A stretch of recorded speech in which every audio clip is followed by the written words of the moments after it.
धृतराष्ट्र ने कृष्ण से पूछा, मैं अंधा क्यों बना? तब कृष्ण ने दिखाया धृतराष्ट्र के पूर्व जन्म के पाप। धृतराष्ट्र आंख से अंधे थे, लेकिन आंख के न होने से वासना नहीं मिट जाती। काश सूरदास ने धृतराष्ट्र का ख्याल कर लिया होता तो आंखें फोड़ने की कोई जरूरत न होती। सूरदास ने आंखें फोड़ ली थी इसलिए कि न रहेंगी आंखें, न मन में उठेगी कामना, ना उठेगी वासना। पर आंखों से कामना नहीं उठती, कामना उठती है मन से। आंखें फूट भी जाएं, फोड़ भी डाली जाएं, तो भी वासना का कोई अंत नहीं है। पिता के जीवन काल में उसके 100 पुत्र क्यों मारे जाएं? इससे बड़ी विडंबना क्या होगी? महाभारत में धृतराष्ट्र के 100 पुत्र मारे गए थे। क्या ये उनके पूर्व जन्म के किसी दंड का था? धृतराष्ट्र अंधे थे, लेकिन जब उन्हें ये पता चला कि गंधारी को 100 संतानों को जन्म देने का आशीष है, तो अंधेपन का दुख मिट गया था। धृतराष्ट्र के 100 पुत्र और एक पुत्री हुई। कुरुक्षेत्र में उनके 100 पुत्र मारे गए थे। एक पिता के लिए इससे बड़ी विडंबना क्या होगी कि उसके 100 पुत्रों का उसे शोक मनाना पड़े। भगवान श्री कृष्ण ने भगवद गीता जी में का जो संदेश दिया है उसे अर्जुन के अतिरिक्त संजय और धृतराष्ट्र ने भी सुना था। उसमें भगवान ने कहा था कि सब कुछ पूर्ण निर्धारित है, सबको उनके पूर्व के कर्मों का दंड भोगना होगा। धृतराष्ट्र के वो बात स्मरण थी। धृतराष्ट्र को दुर्योधन और दुशासन मुख्य रूप से पांडवों और द्रौपदी के दोषी थे। उनके मारे जाने को तो धृतराष्ट्र कर्म दंडों से जोड़ रहे थे और शेष पुत्रों की तो कोई भूमिका ही ना थी। वे क्यों मारे गए, ये प्रश्न धृतराष्ट्र को कचोटता था। तो महाभारत युद्ध समाप्त होने पर धृतराष्ट्र ने श्री कृष्ण से पूछा, मैं अंधा पैदा हुआ, मेरे 100 पुत्र मारे गए। भगवान, मैंने ऐसा कौन सा पाप किया है जिसका ये दंड मिल रहा है? आपने अर्जुन से कहा था कि जो हो रहा है वो कर्मों का दंड है। मेरे अंधे होने और 100 पुत्रों के मारे जाने के पीछे क्या कारण है? कृपया ये मुझे बताएं, तो अपने पुत्रों को खोने की पीड़ा से उबरने में ये काम आएगा। श्री कृष्ण ने कहा, महाराज धृतराष्ट्र, आपने उचित ही सुना था, कर्मों का दंड भोगना पड़ता है, उससे किसी को छूट नहीं है। राजा और समर्थवान लोगों को कर्मों का दंड विशेष रूप से भोगना पड़ता है। ईश्वर उन्हें समर्थवान बनाते हैं तो उनसे ज्यादा जिम्मेदार होने की आशा रखते हैं। कुछ पाने के लिए कुछ तो देना ही पड़ेगा ना महाराज। आप इस जन्म में भी राजा हैं, पूर्व जन्म में भी राजा थे, पर आपने कई पाप कर्म किए। धृतराष्ट्र अधीर हो गए। वो बोले, केशव, मैंने इस जन्म में जो किया वो मेरे सामने है।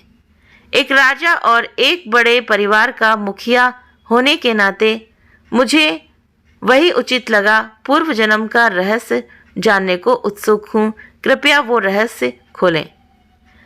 तो धृतराष्ट्र पूछ रहे हैं कि कैसा कौन सा पाप था कि मैं अंधा भी हुआ, 100 पुत्र भी गंवाए। तो भगवान श्री कृष्ण ने धृतराष्ट्र को पूर्व जन्म की याद दिलानी शुरू की, उन्हें पूर्व जन्म में लेकर गए। तो भगवान बोले, महाराज धृतराष्ट्र, पिछले जन्म में भी आप एक राजा थे। आपके राज्य में एक तपस्वी ब्राह्मण रहते थे।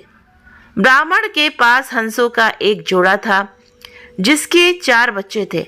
ब्राह्मण को उन हंसों से अपने संतान के जैसा लगाव था। ब्राह्मण को तीर्थ यात्रा पर जाना था, लेकिन हंसों की चिंता में वो जा नहीं पा रहे थे। उसने अपनी चिंता एक साधु को बताई। साधु ने कहा, तीर्थ में हंसों को बाधक बताकर हंसों का अगला जन्म खराब क्यों करते हो? राजा प्रजा पालक होता है, तुम और तुम्हारे हंस दोनों उसकी प्रजा हो। हंसों को राजा के संरक्षण में रखकर तीर्थ को जाओ। आप एक प्रजा पालक राजा थे, इसलिए ब्राह्मण को ये बात जम गई। वो आपके पास आया और अपनी सारी परेशानी कह सुनाई। आपने ब्राह्मण के तीर्थ से लौट आने तक हंसों की रक्षा का दायित्व स्वीकार लिया। ब्राह्मण हंस और उसके बच्चे आपके पास रखकर तीर्थ को गए। हंस आपके महल में तालाब में ही पलने लगे। आपको एक दिन मांस खाने की तीव्र इच्छा हुई। आप उस समय अपने महल के बाग में घूम रहे थे। आपकी नज़र हंसों पर पड़ गई। आपने सोचा सभी जीवों का मांस खाया है, पर हंस का मांस आज तक नहीं खाया। इसका स्वाद आखिर कैसा होता होगा। आप इसी विषय पर सोचते रहे और हंस का मांस खाने की इच्छा तीव्र होती चली गई।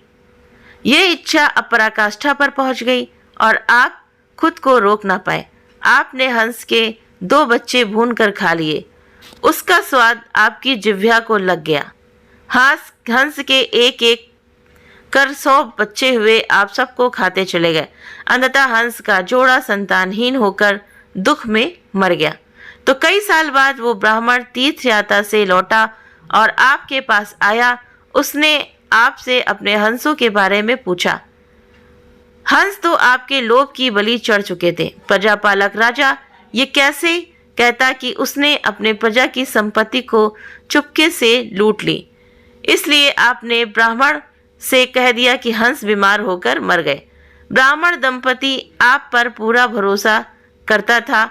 उसने आपकी बात मान ली और विलाप करते घर चले गए। महाराज धृतराष्ट्र, आपने हंस के बच्चों को खाकर और फिर झूठ बोलकर एक साथ कई अपराध किए। वो सुनिए। आपने तीर्थ यात्रा पर गए उस व्यक्ति के साथ विश्वासघात किया जिसने आप पर अंधविश्वास किया था। आपने प्रजा की धरोहर में डाका डालकर राजधर्म भी नहीं निभाया। जिह्वा के लालच में पड़कर हंस के 100 बच्चे भून कर खा गए जो आपके पास आश्रय के लिए आए थे। इस तरह आपने उस असहाय का वध किया जिसे आपने आश्रय दिया था। वो बहुत बड़ा पाप है। हे राजन, इन घोर पाप कर्मों का आपको दंड मिला है। जैसे आपने जिह्वा के लालच में हंस के 100 बच्चे मारे, वैसे ही आपके 100 पुत्र हुए लालच में पड़कर मारे गए। उन सब की जिह्वा की आवश्यकता से अधिक उदंड थी। जिसने आप पर आंख मूंद कर भरोसा किया, उस तीर्थ यात्री से आपने झूठ बोला और राजधर्म का पालन नहीं किया। कोई आंख मूंद कर विश्वास करे तो उसका विश्वास कभी नहीं तोड़ना चाहिए। इसी विश्वासघात के कारण आप अंधे और राजकाज में विफल व्यक्ति हो गए। श्री कृष्ण ने कहा, सबसे बड़ा छल होता है विश्वासघात। आप उसी पाप का फल भोग रहे हैं।